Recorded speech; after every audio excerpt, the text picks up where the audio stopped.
Since the turn of the 20th century, Daytona Beach has touted itself as the world's most famous beach. The miles of hard-packed sand served as a playground for the elite, attracting rich men with their fancy new toy, the automobile. Land speed records were set on these beaches, and stock car racing was born here. Travelers from all over the world come to the Daytona area every year, and visiting one of the many beaches is always a priority. But like most beach towns, there are other things to see and do here. From one of Central Florida's largest and most diverse museums, and a park where you can see large homemade dinosaurs, to a place straight out of a fairy tale, and where you can find a truly epic snow cone. Today, 10 things to do in Daytona besides visiting the beach.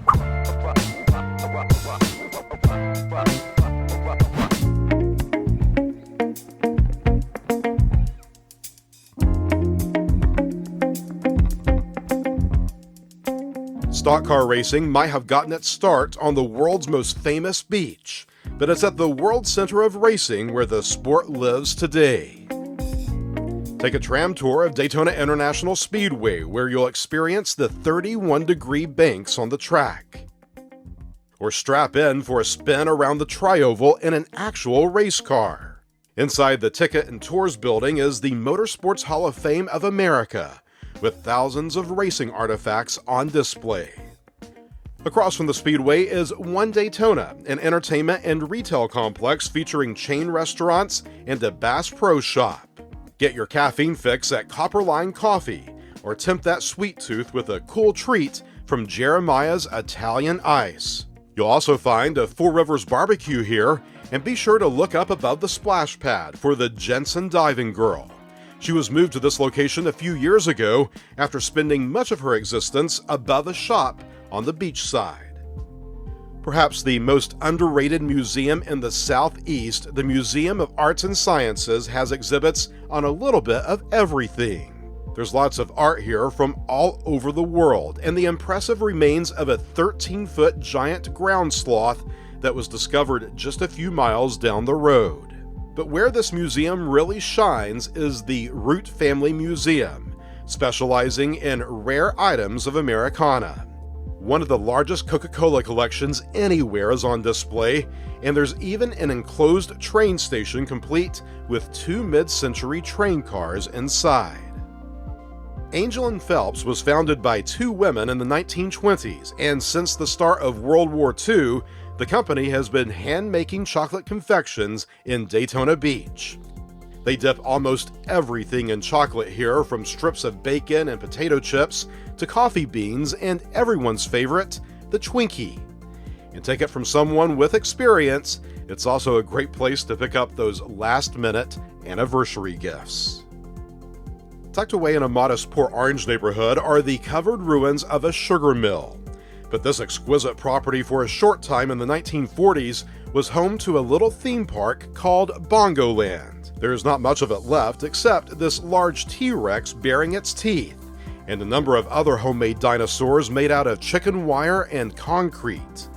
While the prehistoric creatures are the biggest draw for roadside attraction enthusiasts, this park is truly a beautiful place to walk through with its variety of trees and plant life. No admission fee here, but donations are always appreciated. Ponce Inlet Lighthouse rises 175 feet into the blue Florida skies. It's the tallest lighthouse in Florida, and the second tallest working lighthouse in the nation. The lighthouse and its surrounding buildings have been lovingly preserved and are open to the public daily. 203 steps to the top of the tower. Be sure to wear some comfortable shoes. And just steps away, Lighthouse Point Park has 50-plus acres of natural Florida beauty, with a coastline that thankfully has been left in its natural state. A 1,000-foot paved fishing jetty separates the ocean from the inlet, and there's a section of beach here that's Fido-friendly. Racing's North Turn restaurant has stood in this very spot on the beach since the beginning days of NASCAR. Well, they have awesome food here.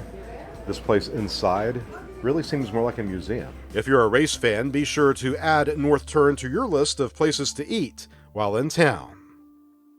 The next stop, a strip mall in South Daytona. Zeno's has been making taffy here in Daytona Beach since 1948.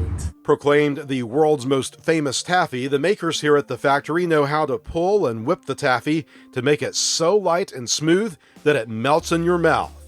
Zeno's has developed dozens of unique taffy flavors over the decades, many of which are available year-round and some seasonally. Snow White might be a fairy tale, but her cottage is a real thing in Central Florida, and it's not at Disney World. You can find it on the banks of Spruce Creek near Port Orange. A man by the name of Judge Nippert built this charming replica of Snow White's cottage in 1938, not long after the movie was released. He called it Black Forest Cottage and even created this witch's hut from a hollow cypress tree. When you step foot on the property, it's like you're transported into a fantasy land. On a residential street in Port Orange is a little place called Neighbor's Ice Cream Parlor and General Store. Inside, you'll find a working post office and a nice selection of old-fashioned products. Over at the ice cream parlor, you can order up hot dogs and sandwiches and have some of their tasty homemade ice cream for dessert. When I come here, there's only one option, a massive shaved ice. Always get mine with a snow-capped condensed milk on top, and sometimes get it stuffed with vanilla ice cream.